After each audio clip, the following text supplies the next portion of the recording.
Man, it was a straight-up beatdown. North Carolina making easy work of San Diego State in the first four. 14 made threes as a team as they set a school record for made threes in a tournament game. Let's send it out to the Tar Heels at the podium postgame. WCHL, chapelboro.com. San Diego State came into this game. They hadn't allowed more than 80 points in a game all season. Tonight, you guys scored 95. What was working for you guys so well on offense? I think we did a good job of sticking to our game plan and playing Carolina basketball. We got on transition. We shared the ball, and that's what got us going. We shared the wealth around the ball. Everyone contributed in so many ways, and I just think our defense really set the tone for the remainder of the game. The way we was able to get into passing lanes, help guys were there, and defensive rebounding was key for us. So that allowed us to get easier looks. Elliott was phenomenal today. He had 12 assists, and he was able to find guys with pitch aheads. Seth was amazing at attacking the rim. So it's just like little plays like that allowed us to go into a run. Other questions for our student athletes? We'll go to the end. Third row.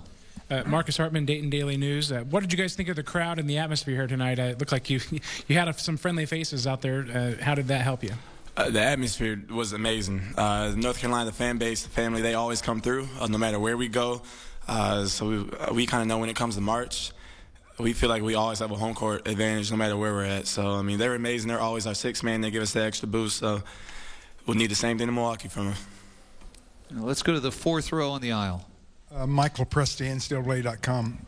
It has been a very noisy last 3 or 4 days. Do you guys think you sent an unmistakable message tonight about North Carolina deserving to be here? Seth? We know we deserve to be here. We're not looking to send a message to anybody else. We're just looking to compete as a team and be the team that we know that we're capable of being. And I think we did that tonight. We want to do that when we get to Milwaukee and go from there. But, I mean, we hear what people say. We don't really care about it. It is what it is. We're focused on us. RJ? Yeah, I mean, I think just to pick up what Seth said, I think one thing about us, like, yes, we hear the noise, but we don't really pay attention to it. We stay within ourselves, and I think Coach Davis, he sets a good example of, for us, in order to, play at this level, he always uses reference, put on, horses have blinders when they go on the races, and that's to, avoid any distraction that doesn't allow them to be their best in the race. So I think that reference, sits well with the team. We're just, focused on what we have to do, not really paying too much attention to what's being said about us and whatnot, just our preparation leading up to the games. Second row on the end. Adam Rittenberg with ESPN. Just following up on that question, what have the last few days just been like? Not knowing if you're going to make it, you make it, you get in late here. He said all the noise that you're hearing but trying to block out, and then obviously playing as well as you played. What's that experience just like to go through the last couple of days, both you guys? RJ? It's a whirlwind of emotions, especially leading up to the selection. So we're watching as a team in the lounge, and we don't know where we're going to land at as a team. Just praying that we hopefully, we're just in the play-in and whatnot. And then obviously just getting here, just a lot of traveling. And it's a quick turnaround from, Saturday, Sunday, all the way up to Tuesday. So, but I think one thing about the team, we're all grateful for the opportunity. Yes, there's a lot of emotions on the Sunday, and then just traveling, getting here, and but I think at the same time we were ready, mentally and physically. So it was a quick turnaround, but we were ready, and I think we showed that tonight.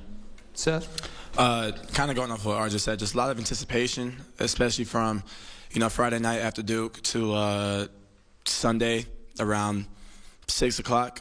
We just had no idea, but we knew we had to have the mindset of, staying ready and being in the moment and just thinking we're in the tournament because, you sit around waiting, doing nothing. Come tournament time, you're going to fall behind. So Coach Davis and the rest of the coaching staff, they did a great job of just ensuring and allowing us to stay ready, and we just had to fight through anticipation. But, once we found out that we were in, it was go time, simple as that.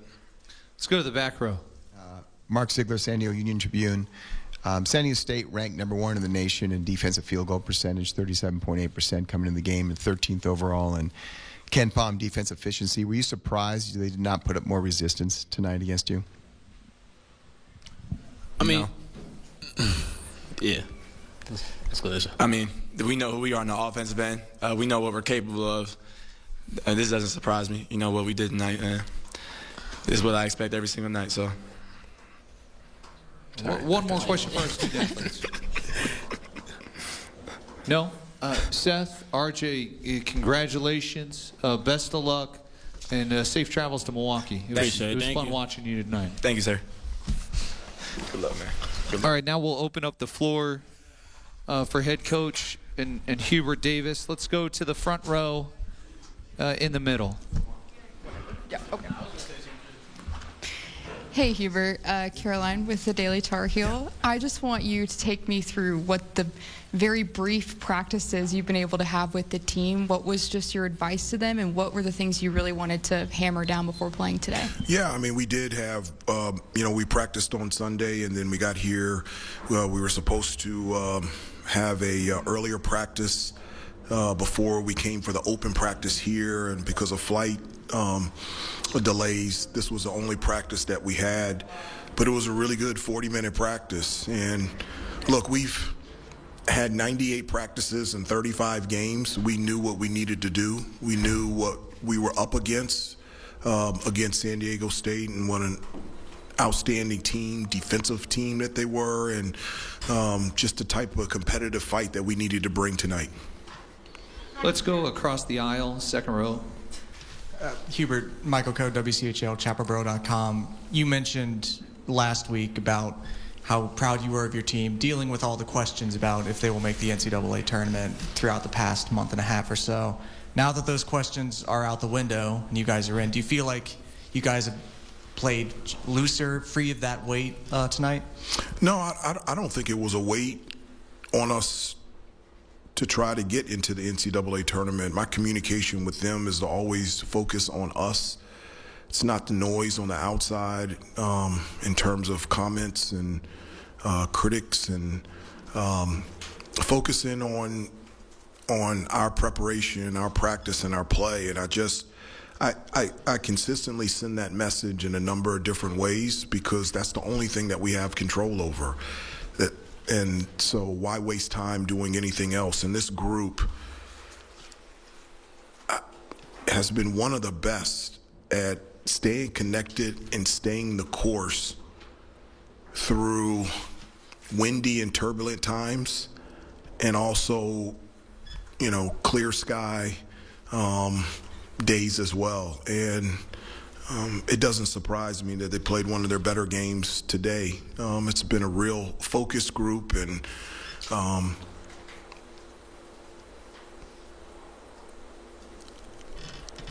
you can just, over the last 2 months, it's just their commitment to team is just continuing to grow.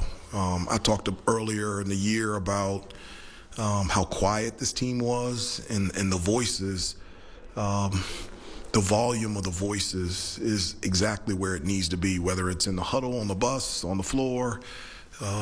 Just a real connected group right now. First row in the middle.